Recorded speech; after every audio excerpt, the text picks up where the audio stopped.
Wow, pala ko dyan. Hey Google, lock on.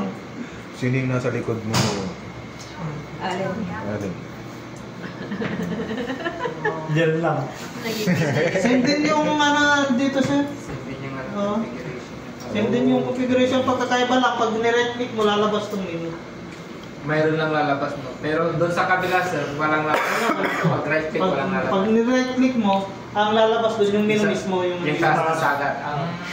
Yun ang pagkakaiba nilang. Sir, inamali yan to eh. Di ba si 4 channel na babalo eh? Hindi, 4 channels, pero yung ito kasi, yung software nito, pwede nasa 3x3 yung division.